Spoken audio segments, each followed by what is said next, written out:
Welcome, welcome, my friends. We are back at it again, indeed. Welcome to Marvel Live here at San Diego Comic-Con 2022. I'm Justin Warner, hanging out all by my lonesome in the booth. But I'm not alone because I've got you guys. And speaking of you guys, if you'd like to interact with us, make sure you use the hashtag Marvel SDCC, and hit us up for all the news and action, marvel.com/SDCC. We got a lot going on here today, and I am super pumped to be a part of it. So make sure you interact with us. I need the attention. It's just my mom texting me. Anyhow, my friends, we have a lot of action here in the booth. Right now, we have a signing over on the stage with Colin Kelly and Jackson Lansing. So let's take a gander at that and see what they are up to. Jackson Lansing! Oh, man, oh, man. Got a big crowd out there. It's looking great. Here they are on stage. They're looking happy as can be. Yeah, I'm going to put my mask on while you're doing a victory lap. All right.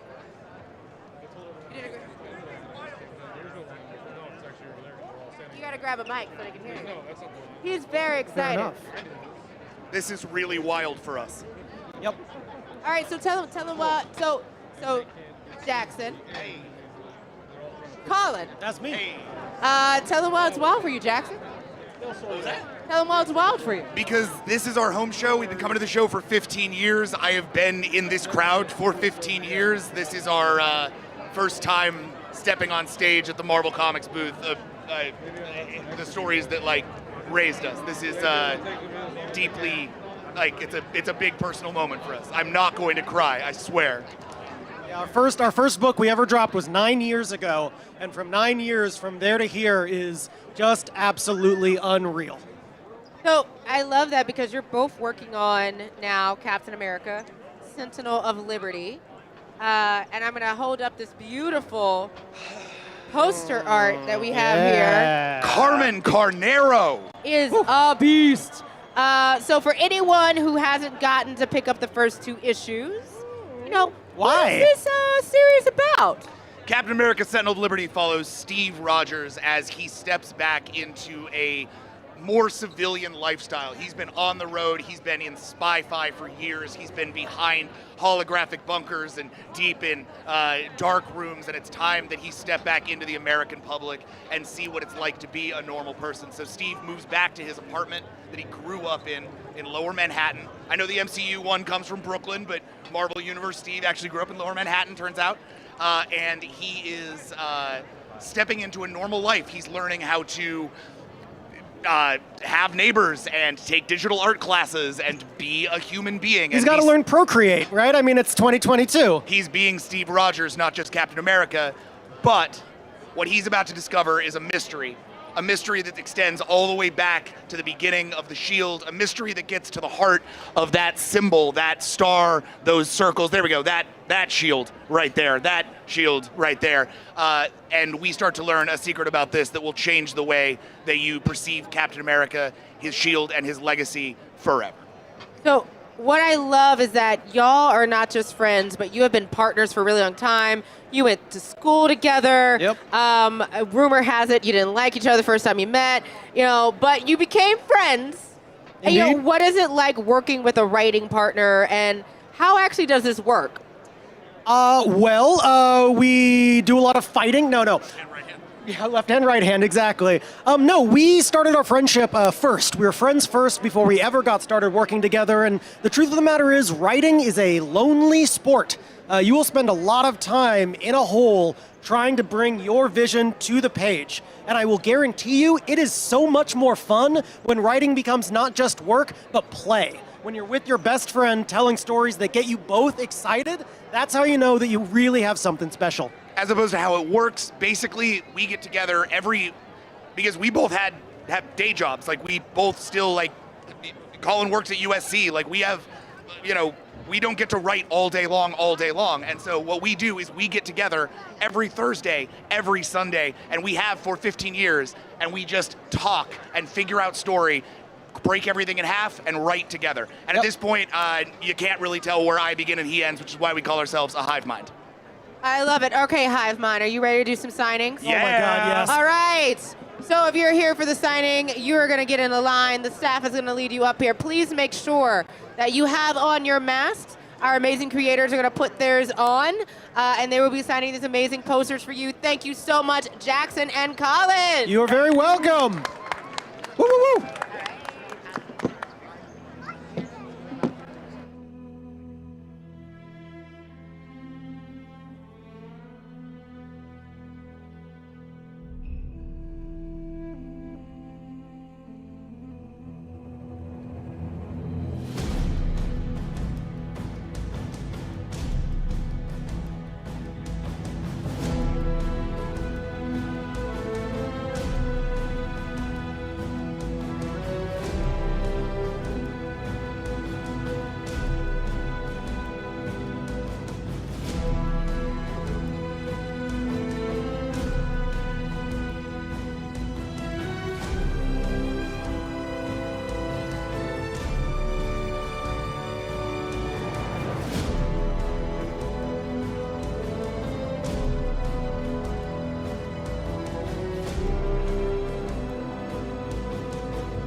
Hello, Mighty Marvelites, Justin Warner here. I just got out of Ballroom 20, of course, the Marvel Studios animation panel. It started out with Jeffrey Wright's booming voice of Uatu, the Watcher, telling everybody what we were about to experience. And the first thing we got to see was the new shorts, I Am Groot. So essentially, you're going to see Groot in his early childhood, as it were, just a sapling, going through all sorts of adventures. And so, in addition to getting to see some of the art style and some of the preview, we actually got to see one of the shorts all together. And let me tell you, it was adorable. You just want to pinch his tree-like cheeks. I Am Groot is going to be coming to you August 10th on Disney+. In addition to a trailer, there's also a poster that's been released that, of course, you can check out. After that, we got to experience some of the new artwork for Spider-Man freshman year. They also let us know that there's going to be a Spider-Man sophomore year. I got to say that I absolutely love the animation style. It had kind of like a modern yet 60s sort of vibe to it, and it looked great. I got to say, seeing Dr. Octopus in animated form once again, oh, it felt real good. Of course, we were treated to some X-Men 97 content. Pretty cool because we got to kind of look under the hood. So we got to see some storyboards in action as they're flashing on the screen. And of course, we got to hear the updated, iconic, animated X-Men theme song. And everybody was feeling great about that.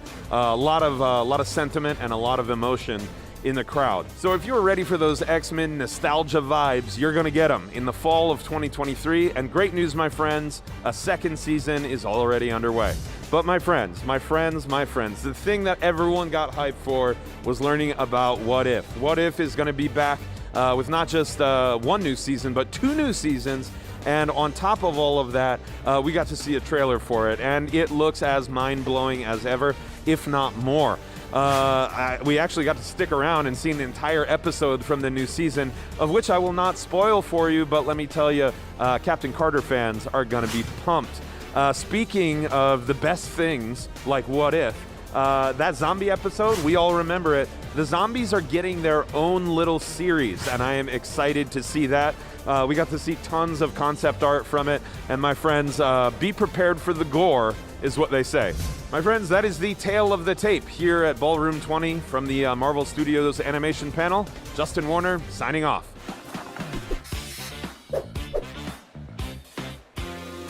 How about that, my friends? I was there. Now I'm here. And I got to say, that animation panel was absolutely mind-blowing. It is going to be so great to see all of those things come to fruition. And speaking of things fruiting, why don't we toss it right on over to Marvel Studios' I Am Groot trailer.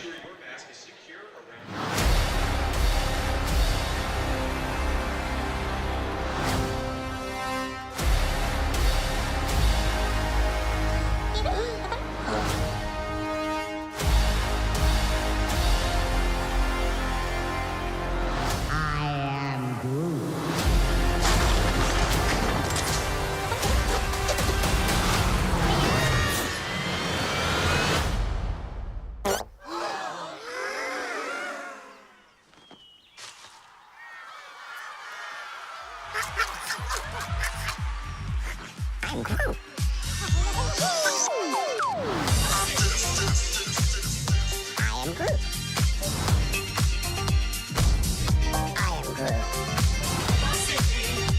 I am Groot.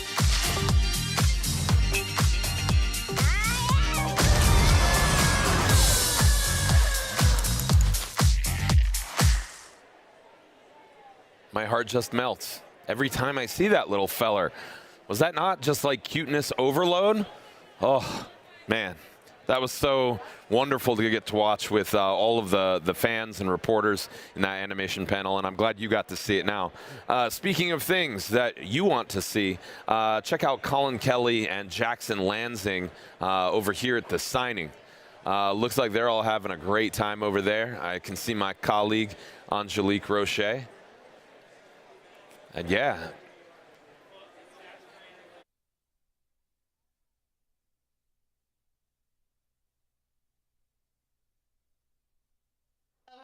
Ooh, microphone way too loud. Oh, no, my mother said I was loud. From Gotta no watch microphone that. to all the microphone. Microphone, phone. All right, so you just did an amazing signing of these amazing posters, but I got a couple more questions for you, game. Love it. Let's go. I feel like I have to stand. This is very serious. So one of the things that I love right now is that we have Steve Rogers, but we also have Sam Wilson right now, Yes, indeed. which is being written by the amazing Toche Onyebuchi. Talk to me a little bit about what makes Steve Rogers different from Sam Wilson and what sets them apart right now, because it's kind of a parallel story track, right? Because you are working with Tochi to make sure this is all... Absolutely correct. We are indeed. In fact, we can say now, because it was announced this morning, that these two books are going to collide in an event book called Captain America Cold War, coming near the end of the year. But what makes Steve different than Sam? So, I mean, besides the obvious stuff, what Steve really comes to the table with is generational perspective. The thing that we often forget about him is he's a member of the greatest generation. He's your great-grandfather and has that kind of fundamental core to him. So being able to take that and update it and really look at how this man has evolved and grown with effectively the history of the century in his blood is something that really lets him basically show the best of us and what we can do. I think the other thing that Tochi likes to say, and I'll just like steal his bite because Tochi's a genius, is that Sam Wilson is where Steve Rogers is a soldier, Sam Wilson is a social worker. And that Sam Wilson comes from a context of trying to look at society and how Captain America can function within that society, where Steve tends to look at Captain America as something that functions external to America and kind of functions on this like higher plane. And a big part of Sentinel of Liberty is actually turning Steve's perspective around and getting it to match Sam's a little bit, and to understand what it means to be on the ground, what it means to be surrounded by normal people, and what it means to carry that shield in a way that inspires everyday people, not just other superheroes or larger, military operations and that kind of thing. I love that perspective because for folks who really love the original adventures of Captain America and Falcon, that was one of the things the writers really put forth is like previously it'd been Captain America and Bucky, which is a segue to my next question. But Sam really represented that kind of guiding for Captain America, who's really like a Boy Scout. He's really a soldier, but that compassion, that empathy, that real world insight is something that Falcon was able to give to Captain America at that time when they were partnered. Yeah. But in this book that you're kind of working with, we got Steve and Bucky. We do. So my first question is, guys, Yeah. which one of you is Cap and which one of you is Bucky? Impossible. Yeah, we ask this question of ourselves a lot because when you write a book about two best friends, you automatically start to be like, all right, which of the best friends are we? And the truth is, ideally, there is a lot of Bucky in both of us, and there is a lot of Steve in both of us. When we are at our most, when we are at our best in a lot of ways, we are Steve. And when we are at, and I don't mean this as a knock against Bucky, he has a much harder life and a much rougher time. When we are at our worst, when we are feeling the most down, when we feel the most guilt, when we feel the most shame, that is when we are the most Bucky. And so I think ideally the book flows between those two perspectives and you kind of get to see both of us within both characters, ideally. That said, I'm the Steve. Yeah, I'm 100% Bucky. Yep. Well, you know what? I couldn't think of a better duo to be writing this book. I am so excited for y'all. I'm excited for folks to pick up the first two issues, but also continuing to read this series so we can get to that event. Yep. Thank you so much, Jackson and Colin. Have a great Comic-Con. We will. Thank you so much. It's already been a great And thank you Comic-Con. Welcome back thank to you. the Marvel Thank you, guys. Live Lounge. I'm Justin Warner still. You were just watching an amazing signing hosted by my colleague Angelique Rocher. My friends, if you want to see more stuff, by all means, head over to marvel.com/SDCC. And if you want to get in contact with us, you just got to use the hashtag. That's hashtag, of course, MarvelSDCC.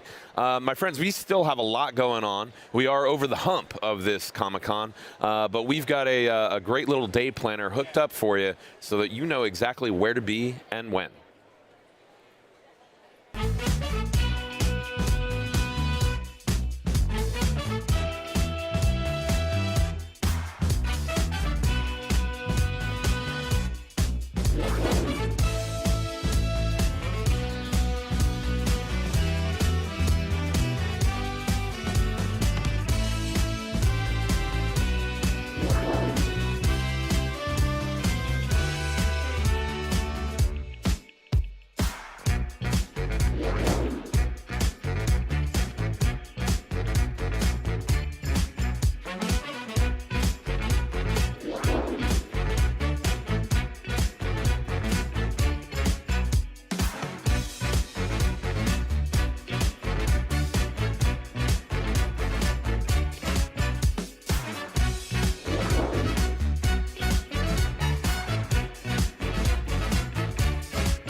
Now, my friends, if you've been snoozing, which nobody on this con floor has, the energy is palpable.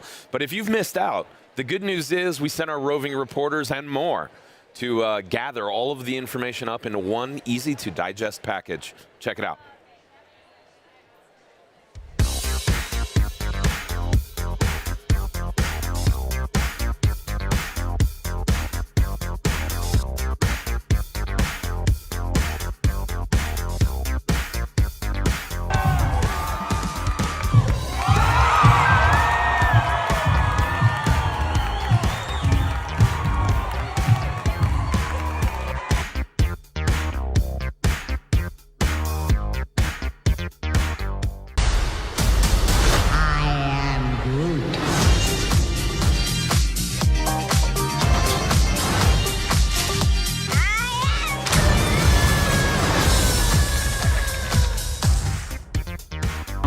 Leon. I'm here at San Diego Comic-Con 2022, and I am the illustrator for Miles Morales Shockwaves and the upcoming Stranger Sides.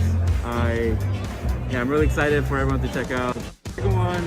The first one is amazing, not to throw flowers at me, but it's great, and everyone should check it out. So, thank you.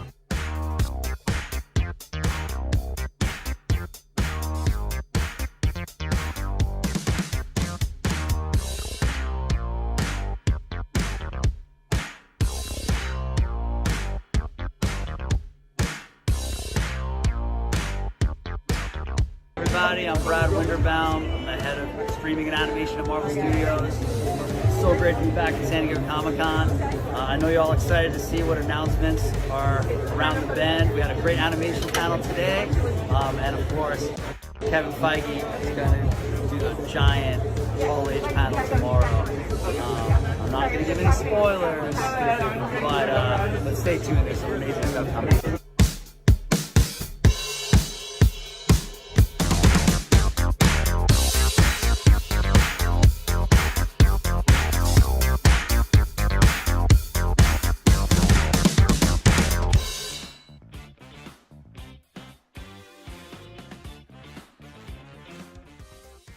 There's a dino party happening right here.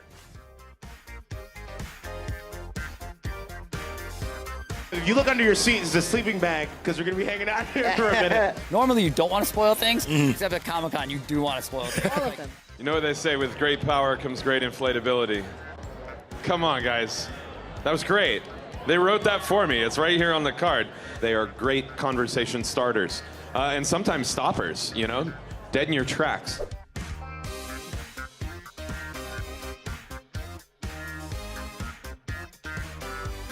That's the coolest part of Comic-Con is the camaraderie, like you said, our shared nerd vision. San Diego Comic-Con is just such a big part of what we do, but also just being able to interact with the fans again and walk around and speak to real people. How excited are you know what's in this box?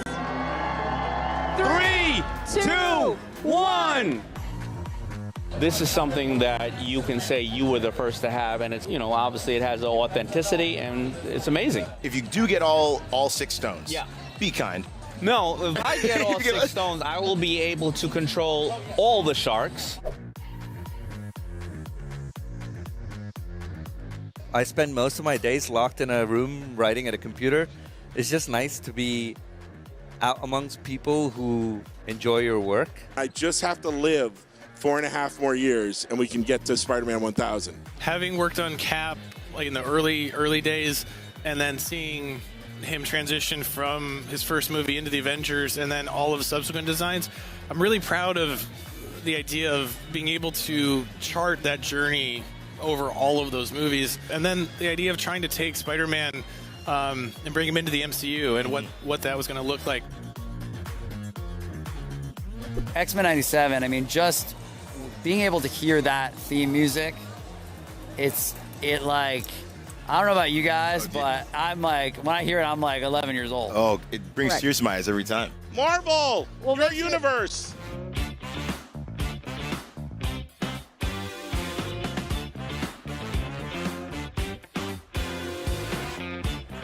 My friends, what did you think of that? So much action here at San Diego Comic-Con.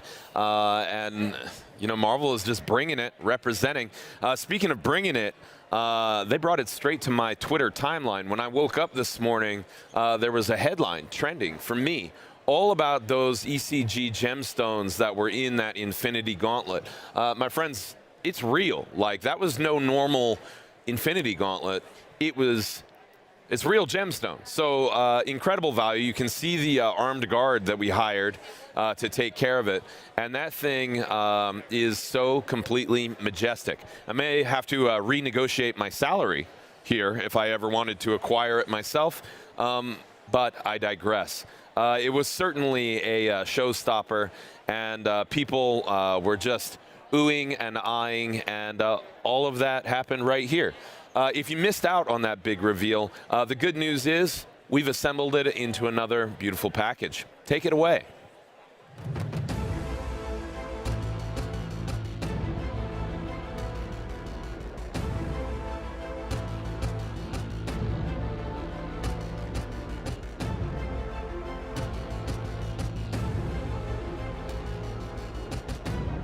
How's everybody doing? Are you ready for this big reveal? All right. I don't know if they're ready. Y'all might have to get a little louder. Are you ready for this big reveal? 10, 9, 8, 7, 6, 5, 4, 3, 2, 1.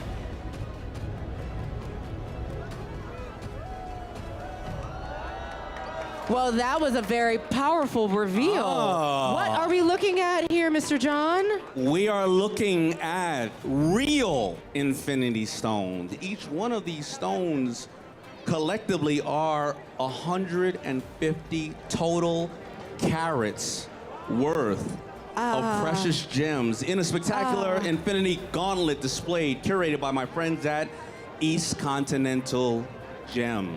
I know a thing or two about big partnerships, and you do. This is one for the ages. ECG, a fourth-generation family jeweler and gemstone collector, has brought the Infinity Stones to life in a partnership with Marvel, and the collection is some of the most rare and impressive gems from around the globe, created in real-life Infinity Gauntlet. Wow. Okay, so talk to me a little bit about where this idea came from, because you gotta be a true Marvel fan. You gotta truly love Marvel. You gotta to find these and bring them together in such a collection is pretty incredible. Yeah, well, this took years to collect the stones, and the idea really came from watching Marvel Studios' Doctor Strange, and Adam Murzoff, the vice president of ECG, saw the Time Stone and realized that he had an incredibly special and beautiful stone of his own that would be perfect to match the Time Stone. So he scoured the world for the remaining 5 stones, but just being a little bit nicer than Thanos, it took him years to collect and curate all 6 of the stones and put them in that gauntlet that nobody in the world has ever seen before, collectively together at this moment. This collection comprised some of the rarest and most beautiful stones actually in the world, so extremely rare. And all of these stones are certified to prove their authenticity. So these stones, as they're going to be dropped in whatever capacity the gem is dropped, will be collector's items, but they'll be also generational items that can be passed down, generational stones that can be passed down through generations with authenticity. But there will be some other Infinity Gem collections available, as you mentioned, that will be accessible to folks. Yeah, you know, so what I loved about this collaboration is in the Marvel universe, there's very, you know, if you go to aftermarket, maybe there's something rare like a comic book or something else like this. Yeah. This, to me, is basically the first time that people would be able to acquire over a period of time, and I'm being cheeky about it, they'll be able to acquire an item that is not necessarily something that everybody else will have. But imagine if you acquired the whole collection over a period of time, and you never know, maybe you could acquire a gauntlet that nobody else would have as well. And the power of Thanos? well, you better think you have the power of Thanos no matter what, right? That's how you. Correct. That's how you control the world, right? I gotta say, these are some of the most exquisite and beautiful gems I have ever seen, and honestly, I'm glad they're behind glass, because I would definitely go down and do that gauntlet. Again, thank you so much, Damon, for coming up here. Thank you so much for East Thank you, Continental Angelique. Gems. Thank you so much. Thank you all. And make sure you remember, save this video. This is the first time in history this has ever been seen. And I cannot overemphasize that.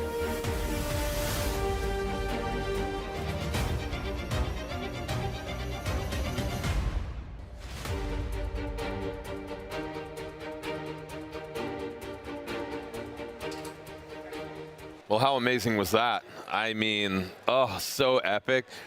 People were just like jaw dropped over that. They had no idea that they were standing next to something practically priceless. Speaking of priceless, your mind, your memory, you must keep it sharp. And for that, we have some Marvel trivia.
friends, check it out. We are back.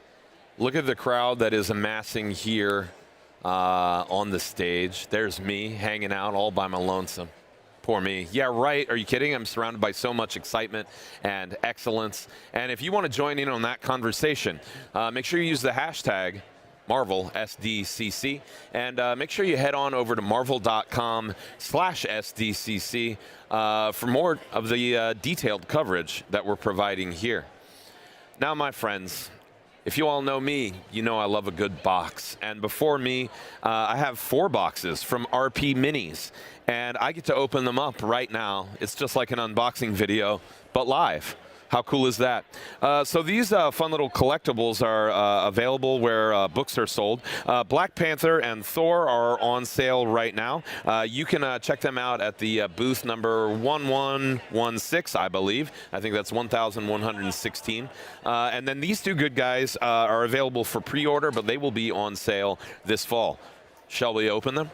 Let's open them right up. All right. First up, the mighty Thor and his hammer. I'm excited to see how this works. So we've got a base here that I should probably turn on, which I did.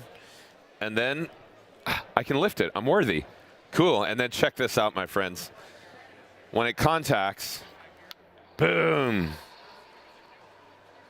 Wouldn't that be great on your desk, you know? Order in the court, my friends. Order in the court. It's too good. It's too good.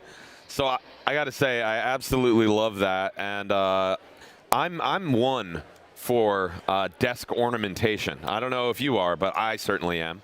And then all of these come with a neat little mini book, A Brief History of Thor.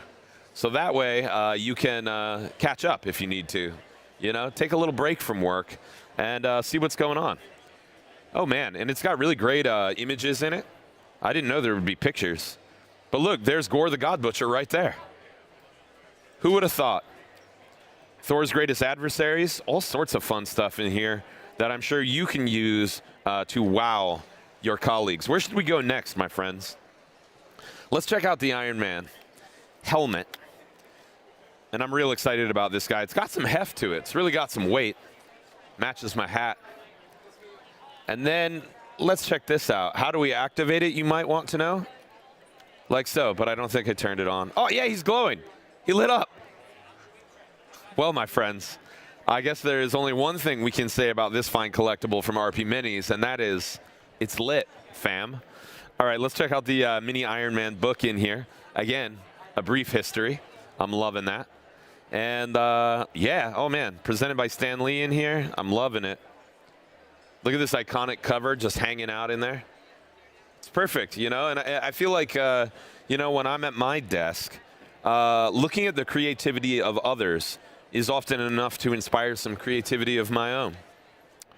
Speaking of creative, we've got another box with a very creative opening device. I was fiddling with it earlier, and it's got a little magnet in here to accompany some amazing Carol Danvers magnets. And, of course, they are all stuck together.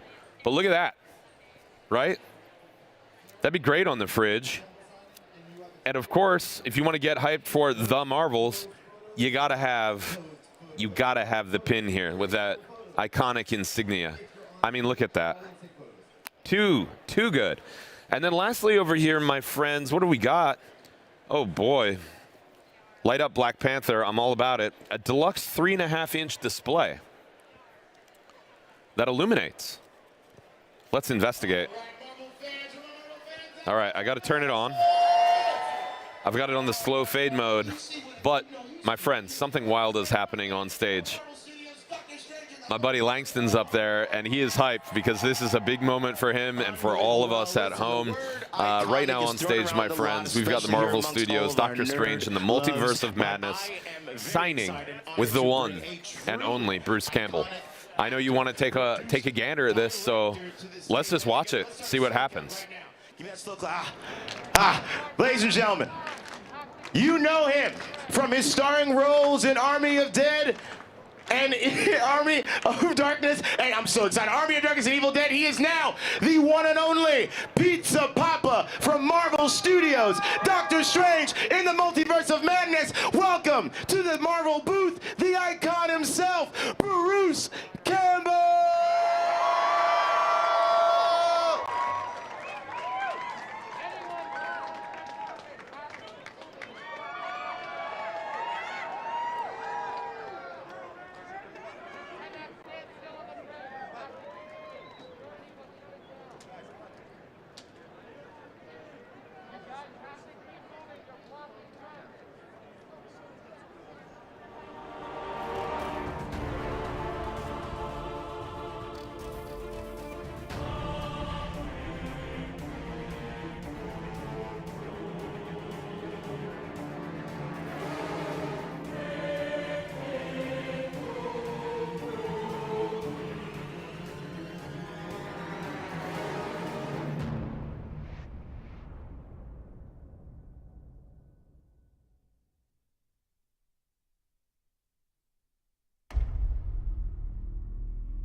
Welcome back to Marvel Live. I am here with the incomparable Rebecca Roanhorse. How are you? I'm doing pretty good. Good. Well, I want to read this up because, I mean, the accolades that you, I almost want, I should be bowing my head. A New York Times bestseller, Nebula, Hugo, Locust Award, the 2018 Outstanding Award for Best New Writer. What's it like being such an amazing artist and creator? I feel very lucky. It's not just me. I have a team, that I work with, an editor, a publisher that's very supportive, lots of fans, which I obviously would be nowhere without. And so it's really just a blessing because I get to be here and I get to write for Marvel and I get to meet people like you, and it's all good. Yeah, so that's what I want to talk about. Please, I always like to ask, what is your origin story, per se, for working here at Marvel? Oh gosh, let's see. I think my first Marvel gig was I wrote a one-shot for one of the Marvel Voices special editions on indigenous characters. And I got to write Echo, who is going to be coming to TV this winter. And so from there, it just kind of got to grow. I got to do a 5-issue Echo series.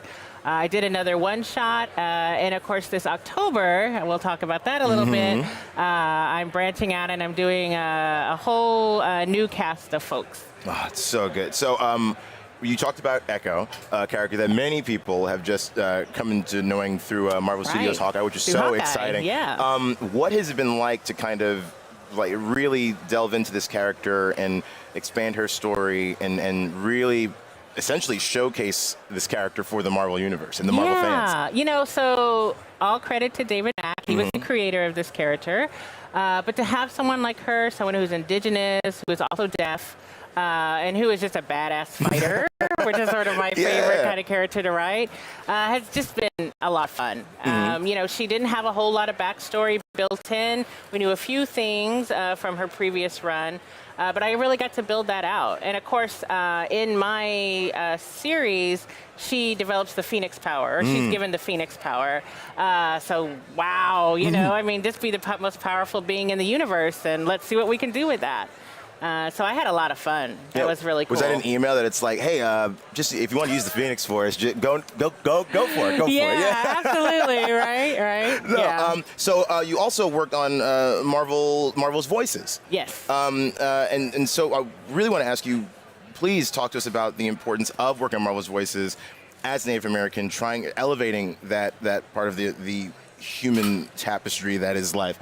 What has it been like elevating that voice and really taking steps forward for the representation of indigenous peoples? Yeah, well, Marvel has a number of Native American characters, Native American heroes. Now you have all this Native talent, sort of writers and artists out there excited to reimagine these characters and to see where they can go. And so the base is there, and then we get to just expand that, give them sort of a proper backstory, give them some nuance, make cool stories out of what they're doing. And I know it matters because I have readers, especially young readers, come up to me and are like, I've never seen myself in a comic before. I've never seen people like me or people who live where I live. And like, look at this, it takes place on the res, or, they're doing stuff that me and my family do, things like that. But they're also superheroes. And that, I think, makes all the difference. When kids can see themselves, or any readers can see themselves in the pages of a Marvel comic, I mean, wow. You're right. Yeah, we're expanding the world. Yeah, so that's what I wanted to ask.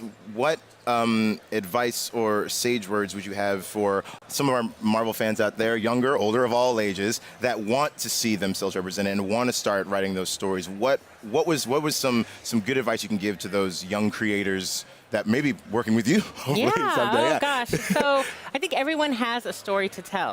Everyone comes from a unique background. They have a unique history. You bring who you are to the page, and you tell the story that only you can tell. And whether that's through writing or through art, because your vision is unique. And maybe you feel like, oh, I don't have an original story.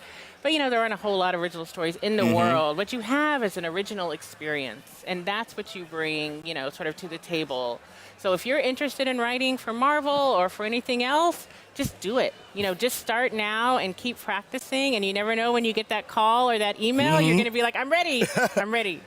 When the call goes out, be ready to answer it. Well, Rebecca, thank you so much for joining us. It's been an honor and a pleasure talking to you. Thank you. Enjoy the convention. I will. And I hope you get to see, maybe you'll see some echoes out there. Oh, hopefully. yeah. There's a Women of Marvel panel tomorrow, Yes. so I'll be there. Go check that out, please. Yes. Until next time, please stay tuned for all the cool stuff happening here from Marvel at San Diego Comic-Con 2022.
Welcome back to the Marvel Live Lounge. I am still Justin Warner, but I'm no longer lonely because I am joined with living legend Adam Kubert. Living legend. Welcome. Let me check my pulse. Yes, I'm doing well, thanks. You're doing great. I'm doing great, I mean, you're here, and I'm here with you, so I know I'm in the right place. I think I am too. Excellent. Well, if someone is not familiar, first, shame on you, not familiar people. But can you tell us about your start with Marvel? Oh, my start with Marvel was back in '92, I think. I actually started drawing with through Bobby Chase's office. Spirits of Vengeance #1 was my first job. Wow. Yeah.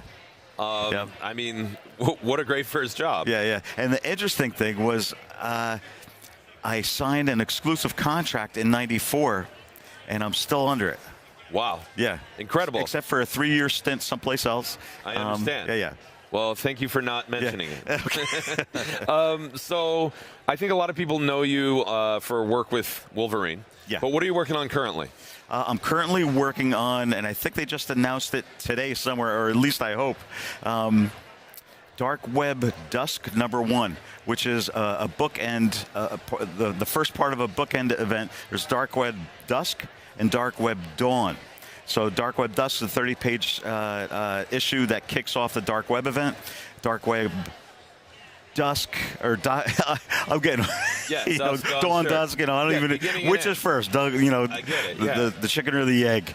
But so the second part of the event is Dark Web Dawn, because it's like overnight. Yeah, it's overnight. It's dark. Thank you. Yeah. I'm here to help you if you need any more mnemonic Thank you, devices. Justin. Catch me if I fall. Thanks. Anytime. So I think a lot of fans know you for your super iconic covers and your specific style. Has your style evolved for this new project, or is it? I mean, I feel like we're always constantly evolving. Yeah. I think, as an artist, you want to constantly do better, and try harder. That's what I do. That's really how your style evolves. Yes, with this particular project, I am trying something new because that's what I get enjoyment out of. I'm trying something new. I'm using gray tones, telling the story a little bit differently than Wolverine. Wolverine is a very dark book. This is also dark, but in a different way, and I'm trying some different things. I love that. Yeah. What is your creative process like? And I love the minutia, right? Like, for me, the house has to be clean, and I have to be highly caffeinated, and then maybe, the creative engine will start. For you? Well, for me, I start with the script. I thumbnail everything out. I work on about 10 pages at once. So I go through, thumbnail them all, then I go through and I rough them all out, then I go through and pencil them all out, then I go through and ink them all. Because every time I look at a page, especially if I haven't seen it in a while, I'll see the mistakes quicker. When I come back to it. Fresh eyes. Yeah, I look at it with a fresh eye. So that's pretty much my process. Wow, incredible. And I mean, do you need caffeine or anything, or is it just like? Oh, we all need caffeine. Okay, got it. Yeah. Caffeine is the first thing I have when I wake up. Oh man, that's so special. Yeah. So I know that comics are kind of like a familial trade for you. Can you talk about that? I mean, having like kind of this like dynasty of comic blood. How did that happen, and what is it like? I was born into it. Right. Well, I want to know what your group chat looks like. Yeah. Is it just like, hey, check out this line, bro? Yeah. Well, with my brother, I mean, we go back and forth growing up. I'd show him my stuff, but there was a healthy form of competition. With my dad, he was the grand poobah. I could come to him with anything. Whether it's artistic or personal, and we discuss it. I had a really great relationship with my dad. And I also just have to mention John Romita Jr. We have something in common with him. Same kind of. We're going to be doing something. Maybe at New York Comic Con where I draw a sketch, he draws a sketch, and our fathers both did that same kind of thing. It was for Hero Initiative, where they did a drawing on the same piece of paper. And I was just talking to John at the convention today. He's behind it, and it hasn't happened yet, but we're looking to do it. I can't wait for that. Yeah. Maybe I'll see you in New York. Yeah, it would be a lot of fun. We'll get a nice slice. Yeah. So lastly, my final question. Okay. you know, you've delighted the masses, you know, from wherever you do your work. But now you're out here in the wild, at San Diego Comic-Con. Yeah. What's it like connecting with fans that, you know, maybe never thought they would ever get to meet the creator of such wonderful images? You know, I love meeting the fans. I love the interaction. I love that you know, they love the same thing that I love to do, and I'll chat with them, you know, all day long. So I'm the type of person that I love getting out, and I love getting into, you know, into the thick of it with them, and just going back and forth. You know, I'm as excited to meet them as they are to meet me, believe it or not. Wow. You know, so. Man, I enjoy it. It's hard to believe that such wild images can come from a person that's so down to earth. I don't know. Well, it means a lot. No to comment. us. I appreciate that, but you know. Yeah. Well, thanks so much for being here. Yeah, Justin. Yeah, thank I you. really appreciate it. Splendid meeting you. It was great chatting with you. I hope to see you on the floor with some of those adoring fans. Same here. And my friends, if you need to get a hold of us, by all means, use that hashtag MarvelSDCC and check out marvel.com/SDCC for a lot more. And Lord knows, we got more in store.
My friends, you've been watching the Marvel Studios Doctor Strange in the Multiverse of Madness signing with the Pizza Papa himself, none other than Bruce Campbell.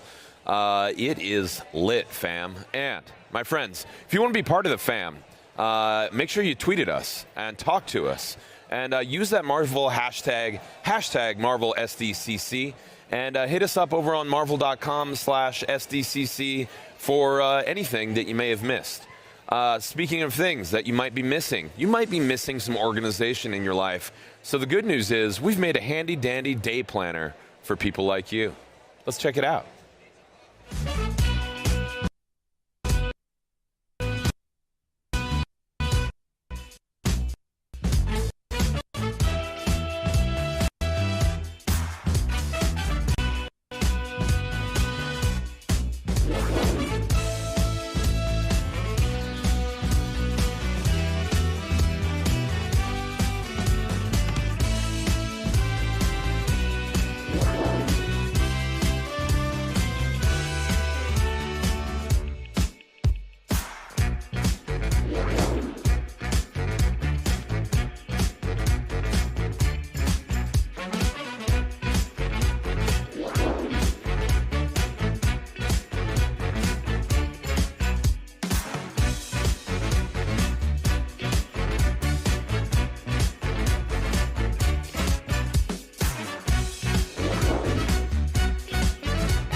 Welcome back, y'all. I am very pleased and very honored to be sitting with Eisner Award-nominated author and artist Pablo Leon. How are you, my friend? I'm great. Happy to be here, man. Thank you. Yes. How's the convention been for you so far? It's been good. It's been good. A little toasty outside. That's where I mostly spend my time for now so far. But, can't wait to check it out. See, with Miles, kind of like ushering Spider-Man into this new age for all new fans, young and old. Terrifying but exciting. but terrifying but exciting because, I think you don't want to disappoint the fans, but you also want to give them something new that they may not expect. It's not about giving them the same thing that they had. It's always nice to have, the thing your favorite food is always there, but you can have a new favorite thing, So, that's where I am with that. I'm excited to be a part of it. Just add a little bit of me into it, but terrified. But hopefully, smooth sailing from here. Thank you so much for joining us, and thank you so much. Booth. So do it, yeah. Please go get Miles Morales Shockwaves from Scholastic. I've been hanging out with Pablo. I'm Langston. Keep watching marvel.com/SDCC and check out all the cool things happening here from Marvel at San Diego Comic-Con 2022.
Welcome back to Marvel Live here in the live stream lounge. It's me, Langston Belton, and Justin Warner. I have shoved off to another universe for him to just have some R&R. And I'm hanging out with you. So thanks for joining me.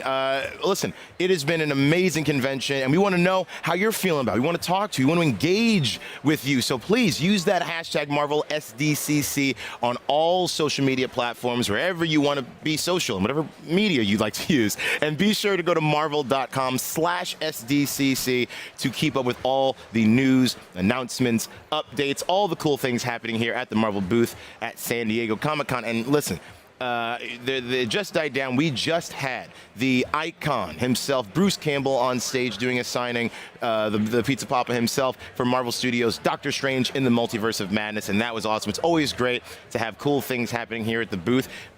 It's an incredible year for Marvel here at San Diego Comic-Con because we are celebrating 60 years of Spider-Man. That's right, 60 years of the wall crawler fighting crime and webbing up our hearts with love and power and responsibility. So it has been almost like a spider celebration here. We had the Beyond Amazing cosplay photo op that my good friend Angelique Roche hosted, where we had tons of cosplayers, Marvel fans cosplaying as Spider people from across the Spider-Verse, coming together just to celebrate their love of the web slinger, and they got to take a cool photo op on stage. It was awesome. And then I actually got to talk to some of the amazing team members behind an amazing exhibition. I'm saying amazing a lot because it's Spider-Man. It's spectacular. Also, just spectacular. A new exhibit at the Comic-Con Museum, Beyond Amazing Spider-Man, the exhibition. So actually, I can talk about this all day, but why don't we show you? Seeing is true believing. So let's take a look at some of the most fun moments from the con here in San Diego Comic-Con 2022.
What's up, Marvel Live? Welcome back to the live stream lounge, and I am once again joined by my friend, the toy master, pop culture expert, the one, the only, the Jordan Hembrough. Welcome back, my man. Thank you so much. You know, I should leave right now. That introduction just was so good. I might as well just leave right now. I've been getting good at intros. I'm trying to find out how to make people the most epic they are, and you are an epic toy master, Thank you. sir. Oh, thank you. I bow to you. Thank you so much. But just the same. We talked a little bit earlier. Earlier, it's been 2 days, but so much has happened. It feels like it's been months. It's all a blur after like day one. It's crazy. So how's the convention treating you now?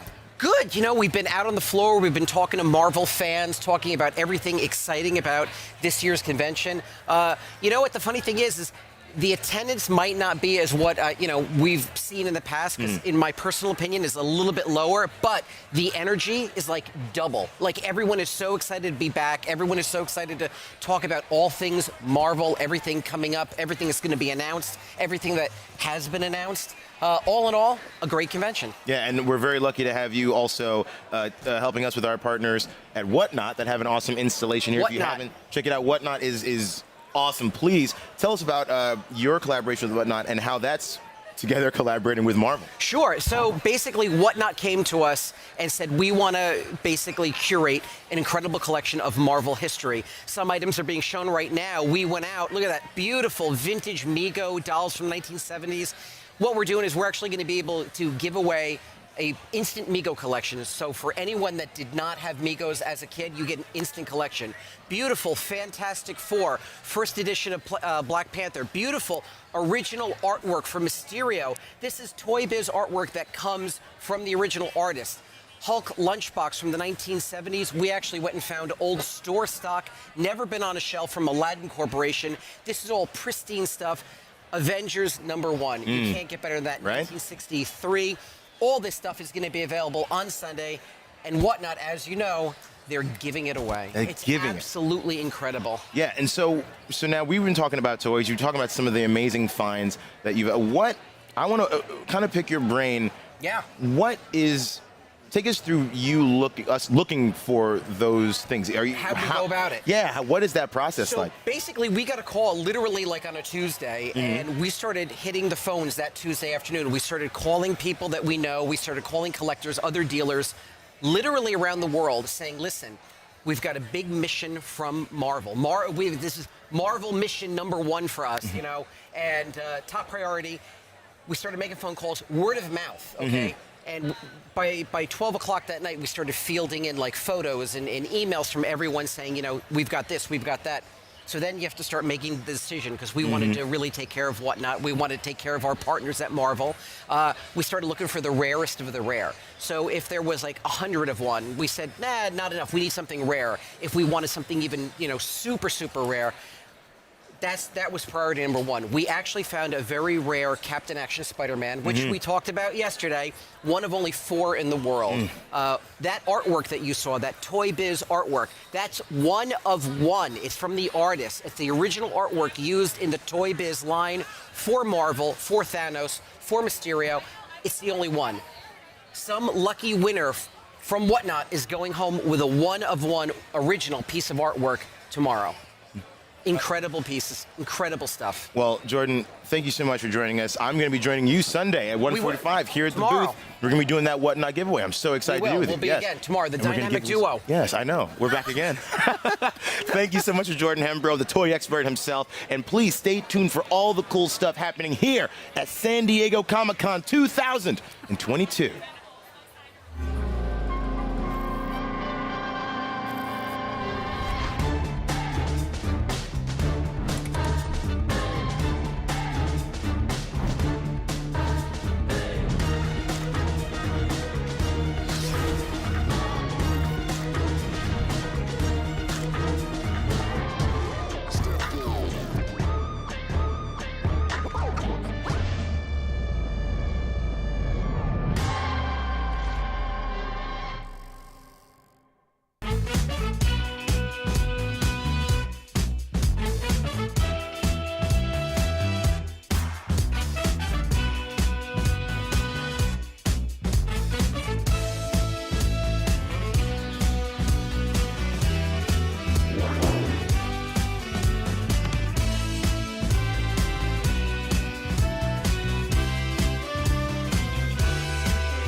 Yes, welcome back to Marvel Live. You are now looking at the booth. You're about to have an amazing, amazing signing with the one and only Slott, iconic Spider-Man writer. And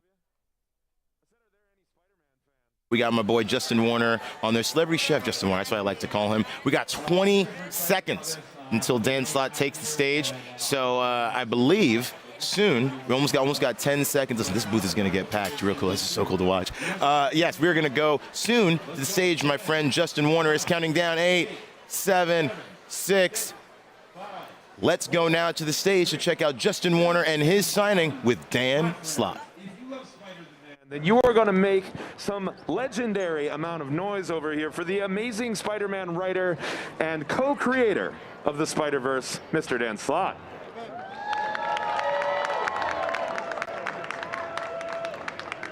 Welcome, my friend. How are you? That's great. They are tall chairs. I got your back, man. Going on Marvel.com. Yeah, live. Live? Yeah, no big deal. That's okay. As long as you can get on whatever chair you do to keep doing what you do, you're fine. Great. Yes, you are. Maybe, I don't know. I got a microphone there for you, and I have some questions to ask you.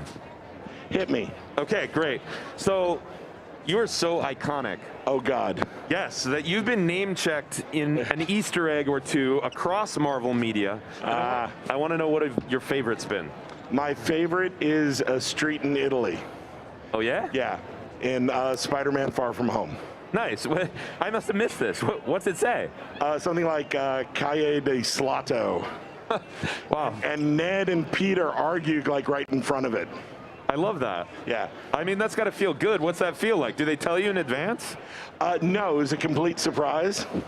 But when they come at the end of Far From Home, yeah, when Peter and MJ come home and they're holding hands and they're going through the airport, there's someone holding up a sign like to pick me up at the airport, like it says Slott. So in that universe, in the MCU universe, I have left that guy waiting at the airport. I love that. I feel so bad. I'm sure he'll get over it. So you had one of the most iconic Amazing Spider-Mans in recent history. Of course, with the death of Peter, Superior Spider-Man, Spider-Verse. Why did you decide to return to Spider-Man? Because I have no real-world skills. I cannot change a tire. I cannot fix anything. All I can do is write Spider-Man. If you don't let me write Spider-Man, I just won't be able to feed myself or pay for an apartment. Thank you. So yeah, it is my only known skill. Keep writing Spider-Man then. I can do nothing else. I can't fold a fitted sheet. I don't think anyone do nothing. can. You're in good company. Thank you. So, what is the new Spider-Man series? Oh, this is going to be great. I've only worked with Marvel legend Mark Bagley once in the early 90s. We did a short story with Spider-Man in Venom Super Special #1, and we have never really worked together on Spider-Man again. So he's drawn Spider-Man longer than any other artist in Marvel history. He's done more Spider-Man, and we've never worked together. So I'm finally doing a monthly book with Mark Bagley. And what are you excited about what Mark Bagley brings to this? Mark, dude, it's working with like a legend. Some people when they close their eyes and they think about Spider-Man, it's Mark Bagley's Spider-Man. Everything Mark has been drawing on this book is insane. We've already got a few issues in the drawer. Our first big story arc is End of the Spider-Verse. Say what? End of the Spider-Verse. We figured everybody loves the Spider-Verse so much with all these award-winning movies and all these things on like Marvel.com. There's so much Spider-Verse content. We figured, why not kill the cash cow? Why not just utterly destroy it and everything that you love? Just burn it to the ground. So, is this truly the end of the Spider-Verse? It's the end of the Spider-Verse. Wow, you heard it here first, guys. And now I have a note here that says, Spider-Man is working for Osborn? Question mark, exclamation point. Over in Amazing Spider-Man, written by Zeb Wells twice a month, there is a new status quo coming where Spider-Man's working for Osborn. Anything that happens in Amazing Spider-Man, we're going to reflect over in Spider-Man. I love it. If Zeb Wells decides to give Peter Parker a peanut allergy, he will have that allergy in Spider-Man. Oh, good to know. Good to know. Before That's we begin coming the up. signing, can you tell us about this beautiful piece of art that you will be signing today that you can get if you formed a line? This is a giant poster of the cover to Spider-Man 1. Woo! This will be my 4th Spider-Man #1. Thank you, Marvel Renumbering. That's great. All right, well, without further ado, the signing will commence. We're gonna do a signing? Yeah, that's why you have all those markers. Oh my God, there's markers. Yeah, don't smell them. Woo! Let's sign books. Let's sign stuff.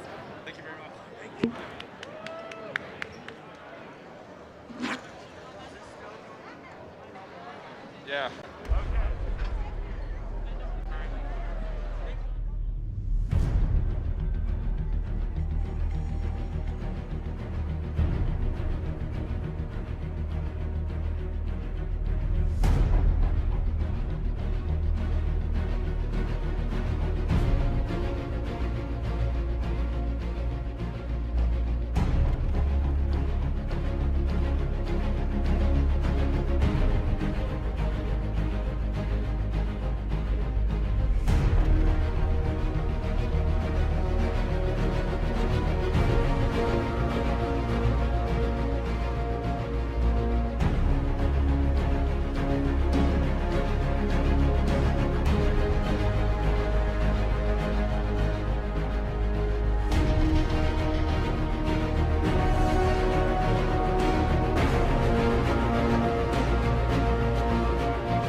Hey everyone, welcome back to Marvel Live here at the Live Stream Lounge, and I am very excited, very pleased, because I am talking with the director of visual development from Marvel Studios, the one, the only Andy Park. How are you, my friend? I'm good. Thank you so much for having me, Langston. So I have to ask, we're back in San Diego for the first time in a long time. How has the convention been for you? Oh my gosh, the convention has been amazing. So glad to be back after the long hiatus that is COVID, of course. But I've been a fan of Comic-Con, San Diego Comic-Con. I've been going since like high school. 1992, I think, is the first time I ever came here. And I got my first job at 19 years old, portfolio in hand, meeting Rob Liefeld. He gave me a job at Extreme Studios, Image Comics. So I had a long history with Comic-Con. That's awesome. Yeah, so I want to talk about, kind of like about your origin story. So kind of take us through that. How did you come into your current role at Marvel Studios? Yeah, I kind of mentioned the comic books. I drew comic books, Marvel comic books, Image comic books for about 10 years. I made a switch about 15 years ago into concept art, built a new portfolio. I worked in video games on the God of War series.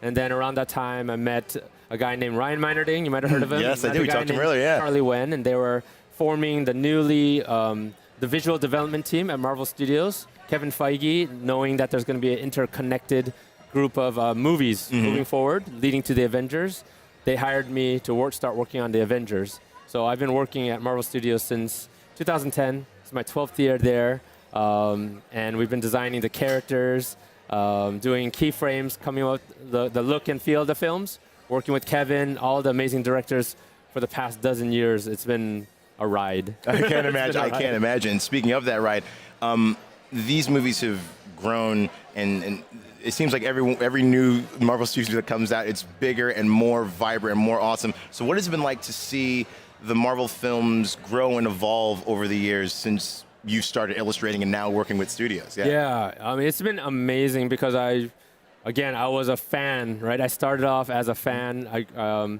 I remember I first started as an adolescent reading Iron Man. That was the Iron Man number 200. That's the one that got me. Mark Bright, Bob Layton, the Silver Centurion, Iron Man. And then from that point on, I collected everything Marvel, right? West Coast Avengers, the X-Men, Avengers, everything, right? Spider-Man.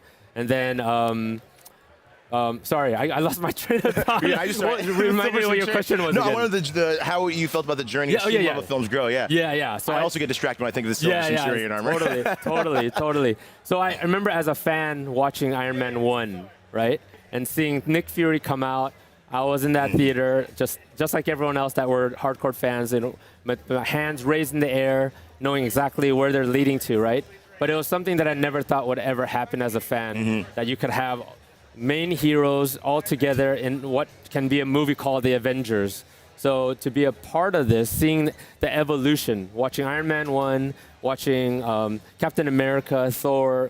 I started working there on Captain America 1, and then on Thor, Avengers, and then from that point on, every single film, since then, right? And I've seen the evolution. I've been there. I've watched the decision makers, worked with all the directors, Kevin Feige, and all the amazing artists in the visual development department. And all the different directors from the original directors, Kenneth Branagh, to like the Russo brothers, Peyton Reed, Destin Daniel, Cretton. Every single director has a different vision, different flavor, right? But it's still in the family of the Marvel Cinematic Universe. Yeah. It's essentially the same model as the comic books. That's true, yeah. Right? You got Jack Kirby, Stan Lee, but you also have Jason Aaron in the more modern, right? Kelly Sue DeConnick. So, but it's all the same character, same universe. So we're seeing that exact same thing realized, actualized in live action for the past, 12 years, 30 films. Yeah, and now we've arrived at a magnificent film, Marvel Studios' Thor, Love and Thunder. I mean, talk about, again, because this movie is so vibrant, so a visual feast. So please, we're going to look at some artwork. So please talk us through this. This is amazing. So please talk about the process of working on this movie, continuing the story of Thor. Yeah, sure. This is the second film I got to work with amazing Taika Waititi, right? He came into the studio, stormed into the rooms, right? With his personality, so boisterous, so amazing, very fresh take on Thor. So being able to work on the the second movie with Taika was nothing but a pleasure. I think leading the visual development team on this with the amazing artists that we have, the vision that is Taika Waititi, like with Ragnarok, he wanted like Thor to be very grounded as far as his look, right? So it was mainly leathers, that kind of stuff. With Love and Thunder, he wanted to go to the other extreme. So he wanted, like, that's why he has the bright blues, the golds, the big old helmet with a little eagle, head on the front. So it's just coming with all these different designs and concepts that are just really really pushed. Like, Taika's not playing it safe, right? So I think working on this, basically the sequel to the Taika initial movie, right? It's just coming up with these new ideas and working with him every single day. It's just, it was nothing but a pleasure just to kind of really explore what is Thor, and in this one doing more of a romantic comedy and bringing back Jane. I love the love story between Thor and Jane, and being able to design the mighty Thor. Yes. With Jane knowing that she's going to get taller. Now she's like 6 feet, whatever, with muscles, and having that awesome like costume from the comics. I think it was a Esad Ribic original design, and then taking that and translating it for the MCU. I mean, that's the fun of our job. Taking the inspiration from the comic, looking at the story that they're trying to tell in the MCU with Taika as a writer and the director, and then translating that to a reality that is the MCU. Nice. And with the Mighty Thor, I mean, it's continuing something that you said, that your career has been very female-centric, and that's something that you're very proud of, and that's something that you hold pride. So talk about that and, like, really developing. I mean, again, seeing the Mighty Thor again on screen, I remember seeing the people losing their minds. It was so great. So please, like, talk about that aspect of your career, like the female-centric stuff, and helping to develop these amazing female characters. Yeah, I think I've been very fortunate throughout my career, because even when I drew comic books, for whatever reason, I've been hired to draw and illustrate the stories of strong female characters. In the comic book world, I was more known for drawing Tomb Raider, Lara Croft.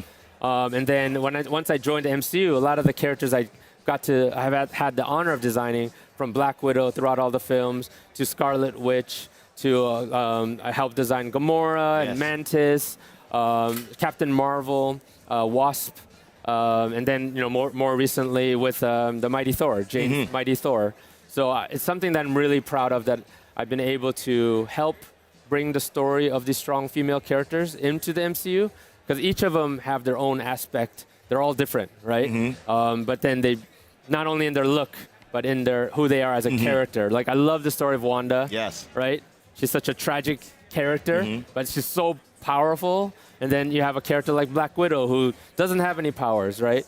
But she's not less powerful as a character, right? So being able to help come up with their look visually, to help portray their story for the filmmakers, it's an amazing job that I get to. Yeah, and so we're talking. We see some of the amazing artwork for Wanda, and we just recently seen Wanda come to full fruition as the Scarlet Witch in Marvel Studios' Doctor Strange in the Multiverse of Madness. Briefly talk about really bringing from where Wanda started to now this amazing look. Like, please just briefly talk about, like, what it's been like bringing the Scarlet Witch through this journey visually as an artist. Yeah, because again, I collected the West Coast Avengers, right? So Wanda was in there, or the Scarlet Witch was in there. When I was first tasked to help design Wanda, it was for Age of Ultron. Back then, they told me she's not going to be wearing her classic costume. Of course, the fanboy in me is like, oh, man. She's going to be wearing more real-world clothes, so leather jackets, skirts, just anything real, right? But no superhero outfit. Of course, I had to, as a fan, do some initial designs with the crown, but knowing that they're gonna shut it down and be like, nice try, right? So her first couple of looks from there to Civil War is more of more realistic, right? With a leather jacket. But then when Mary Lavanos, the producer on WandaVision, approached me and said, Kevin Feige has this new idea for WandaVision, and then eventually she's gonna turn into the Scarlet Witch, right?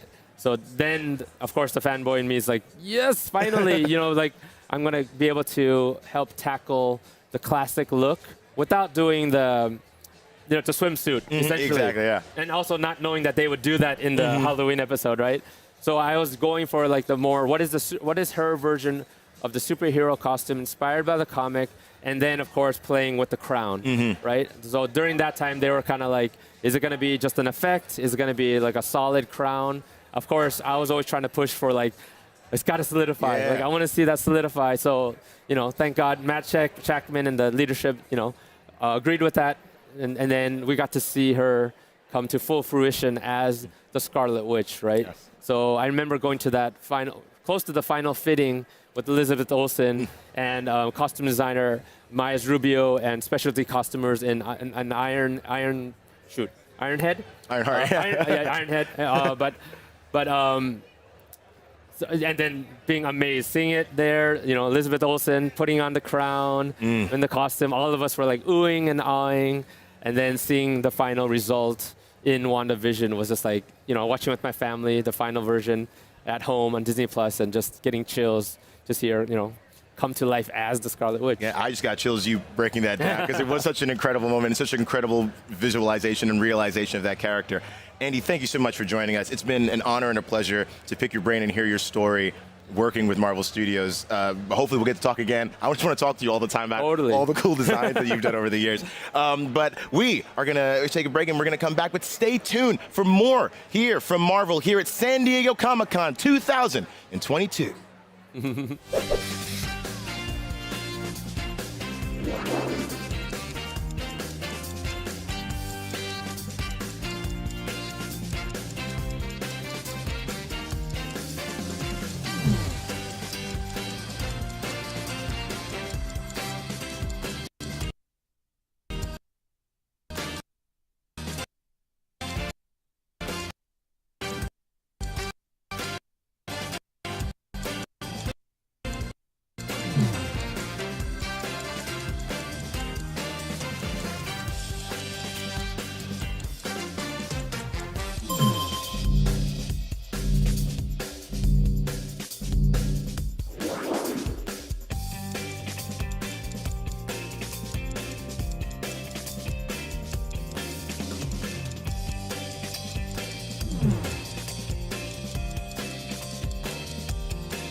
Hey, y'all, welcome back to the Marvel Lounge, to the Marvel Live Stream Lounge. Hello out there. We are having a great time here at the Marvel booth. And listen, it's only getting better. So please, if you're out there and you want to talk to us, want to engage with us, please, you got to use that hashtag MarvelSDCC and make sure you go to marvel.com/SDCC to keep up to date with all the cool news and announcements and all the cool things happening here from Marvel at San Diego Comic-Con. There you see, you got all the platforms, Facebook, Twitter, YouTube, Instagram, Twitch. Use that hashtag. Get at us. You know what I mean? But now, that's for people that are not here at the convention. But if you are here at the convention, you may have run into my good friend, Justin Warner. And actually, we're going to go take a look and see what some of the fans here, some of the Marvel faithful here, how they're feeling. So let's go to Justin and see what's happening out there with my favorite man on the street.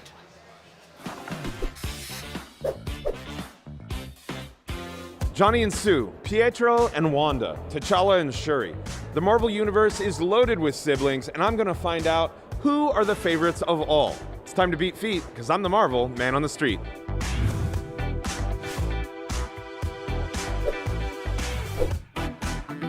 Who are your favorite Marvel siblings and why? Well, let me think that over. Well, I really like Hela and Loki because they were really entertaining in the movie. Well, I'd have to say Havoc because that's true to the whole legend of the X-Men. I gotta go with the clones of Spidey and Scarlet Spider, Ben Reilly. I think just the whole concept of the clones and having multiple Spider-Mans, it's like a brother on a brother. You know, I think it's a cool concept. A little partial, but I'll say Johnny and Sue Storm. You know, they've been through a lot together. Marvel's first family. She's always very tolerant, supportive of him, even though he's kind of a hothead, so to speak. My multiverse Spider-Man brothers. We all have different jokes and humor, and I think we fit well together. One big happy Spider family. Yes. Oh, Thor and Loki, because they're the best. They're the best comedic duo of the Marvel Universe. I love those guys. Scarlet Witch and Quicksilver. I'm going to have to stay in the family tree and go Hawkeye and Barney. Hawkeye and Barney, why so? It's the classic rivalry. They both have the same kind of power set, yet they're on opposite ends of the spectrum. Thor and Loki, and it's because of the good-bad dynamic. I'm obviously our parents' favorite, so I represent Thor. I'll see you later, Derek. Shots fired, Derek. Well, there you have it, my friends. The majority have indeed spoken, and the favorite siblings of the Marvel Universe are Aurora and North Star. Justin Warner, signing out.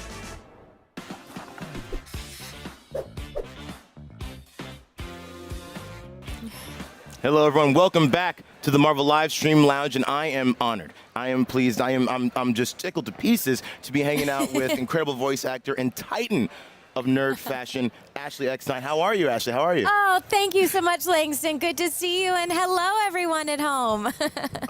Ashley, first of all, how has the convention been for you? We're back in San Diego. What's it been like back and interacting with the Marvel fans? Oh, gosh. It's been incredible to be back. We kicked off San Diego Comic-Con with our Her Universe fashion show, and the theme of the show was coming home. And that's how it feels. It feels like we're back home.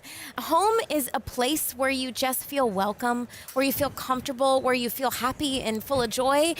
And that's how it feels here, doesn't it? It feels like it's such a celebration, and it's been incredible. So I do want to talk about your unbelievable clothing line, Her Universe, which is so important to so many fans, myself included. I've been so happy to introduce so many of my friends to your clothing line. It's so good. Thank you.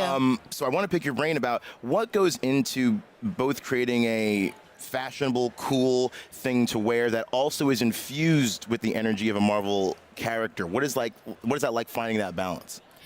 Well, you know, it really starts with the character. I like to call our designs wearable armor. And, you know, it really suits the Marvel characters because it's like, you know, let's take Captain Marvel, for example. You know, when she suits up and she puts on her suit, really, we kind of picture that as like, okay, if we're designing a piece of clothing inspired by Captain Marvel, how can we make the wearer feel like they're suiting up that day and they can go higher, further, faster, just like Captain Marvel? And to me, clothing should be inspirational. It should like make you feel the power of that character. And so we really go with the inspiration behind it, and it's more than just a piece of clothing. It really is your attitude for the day. I love that. Now, you had a massive successful Her Universe fashion show. Last night I saw a magnificent Doctor Strange cloak that I almost leaped into my phone to put on. Yes. So please tell us about that, because it looked like it was an absolute blast. It was incredible. So the Her Universe fashion show, for those that don't know, is actually a competition show. So it's like Project Runway, but for geek fashion. And so we had 26 incredibly talented designers this year who compete for 2 winning spots. We have an audience winner and a judges winner. And those 2 designers get to design a Her Universe collection for Hot Topic. So it's a really big professional opportunity. And the audience winner this year wore a menswear outfit inspired by Doctor Strange, which is the cloak you're talking about, which was incredible. And then I came out at the end of the show in just a gorgeous Captain Marvel jumpsuit made by my designer, Andrew McLean, to announce that, and also with my amazing co-host, Nina West, who is also in a Captain Marvel dress. And we announced that the winners would get to design a collection inspired by the Marvels. Nice. That's going to come out in 2023 for Hot Topic. Amazing. Now, this is going to be a tough question. I'm sorry, but in all of your years designing and bringing these Marvel characters to life through fashion, is there a favorite piece that you have that you're like, that every time you think about it, you're like, oh, I'm so happy that we have this in the line. I'm so happy this exists. Well, oh my gosh, it's hard to pick just one. For me, the one that's still in my closet that I like put on a regular basis, honestly, when I just need a pick-me-up, it's my Captain Marvel jacket. It was with the first, Captain Marvel movie that came out. And I remember doing that photo shoot and like modeling that jacket. And I just felt like Captain Marvel. Kind of like what I was saying. It's like wearable armor. And, once you put it on, you feel like you can do anything. You can go save the world. And so I still wear that jacket all the time. And it just makes me feel so powerful when I wear it. Ashley, I could talk to you all day. I just want to me pick too. your brain. Thank you so much for joining us. Thank you so much for being an inspiration to so many of our fans out there that love to express their love of fashion and superheroes. So please check out Her Universe. It is one of the best things in the multiverse. And please stay tuned for all the cool stuff happening here from Marvel at San Diego Comic-Con 2022.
Welcome to Marvel Unlimited. Explore the Marvel Universe. The characters you know. The stories you love. All for a low price. all in one place. All at your fingertips. This is Marvel Unlimited. Follow me to Mount Olympus, where I shall regale you with the family tree of gods known as the Olympians. Just leave the fire where it is. Never turns out well, ye mortal. We start with the beefy and bearded Hercules, god of strength, founding member of the superhero team The Champions, as well as friend and occasional foe to that Asgardian Thor. He gives the god of thunder a run for his hunkiness. Hercules is the son of Zeus, the god of sky, thunder, and king of the Olympians. He is joined by his wife Hera, queen of the Olympians, CEO of the Olympus Group, and goddess of marriage and fidelity. Fun fact, Hera once made a bet to see who could cause Hercules the most sorrow. Stepmother of the year. Zeus must not have gotten the memo on marriage and fidelity, as he fathered, one might say, too many other notable Olympians, such as Artemis, goddess of the hunt, Hermes, god of travel and commerce, Athena, goddess of wisdom, she came out of Zeus's head, now that's using your noggin, and Apollo, god of light, music, poetry, prophecy, medicine, and science. Whew, talk about an overachiever.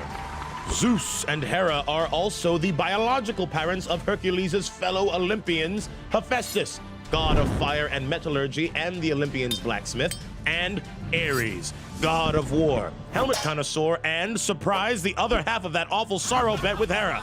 Being a jerk must run in the family. Hercules also has some epic aunts and uncles. Zeus' sister Hestia, goddess of earth, and brothers Hades, god of the underworld, and Poseidon, god of the sea. They're probably always spoiling Herc with brand new leather chest straps every solstice.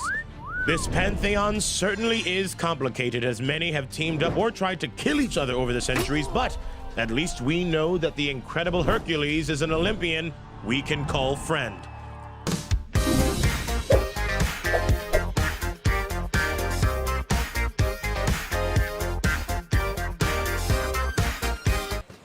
Welcome back to Marvel Live, y'all. It's me, it's Langston. I'm still in the live stream lounge, hanging out, and I'm not alone anymore, because you're here, so thanks for coming. It has been an awesome day here at the booth so far, and it's only going to get better, because right now, on the stage, not very far away, we are about to have an awesome signing with the director of visual development for Marvel Studios, the one, the only, Andy Park. There you see, we got 5 seconds left, so I'm not going to waste any more time jibber-jabbing. I'm going to go to the stage. I want to watch. Let's watch an awesome signing with the director of visual development for Marvel Studios, Andy Park. Just a second. I'm going to do this too. Cool. Everybody see that logo right there? Ant-Man and the Wasp Quantumania. We may or may not have a really dope poster to have signed by our next guest. Allow me to introduce to the stage someone who's designed many of the MCU's iconic hero looks, including Black Widow, Ant-Man, the Wasp, Captain Marvel, and Scarlet Witch. Most recently, he's been led the visual development teams are Marvel Studios' Thor: Love and Thunder, Marvel Studios' Ant-Man, the Wasp: Quantumania, and Marvel Studios' Guardians of the Galaxy Volume 3. Please, everybody, put your hands together, give it up. Marvel Studios Director of Visual Development, Andy Park.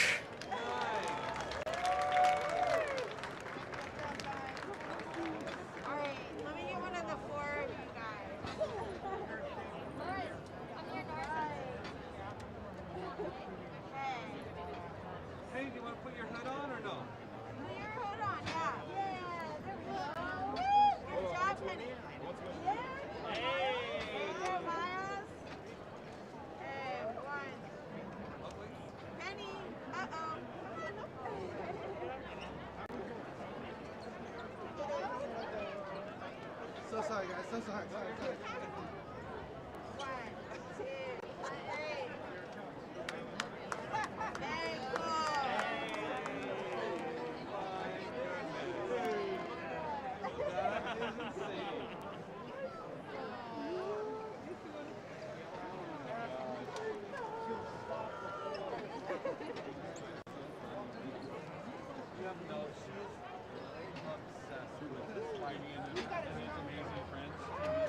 I have not seen that one yet. Oh, it's really, great for I heard it's especially really good. for these guys. Yeah. Your makeup looks awesome. Thank you so much. I know, I was like, Penny's a little scared. She's like, oh no. I was like, ah! That's okay. She's just been overwhelmed. I don't buy it. I know, just like that now. Yeah. I was like,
What's up, everybody? Welcome back to Marvel Live. You are looking at the Marvel booth where we just had an awesome signing with the director of visual development for Marvel Studios, Andy Park, who I got to talk to earlier, and it was an awesome conversation, picking the brain of someone who has helped bring to life some of our favorite Marvel characters on the big screen. Now, it has been an amazing convention. Sadly, we have one more day left. It is winding down. But we're not done yet. There's still plenty more here to come at the Marvel booth. Later today, we have the Marvel Becoming cosplay competition, but that's not all. We got a whole other day planned. So let's take a look at what we still have yet to come here from Marvel at San Diego Comic-Con 2022.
And that is a look at what is coming up tomorrow here at San Diego Comic-Con. I just want to make sure you got all that information. Well, it has been an incredible, incredible day.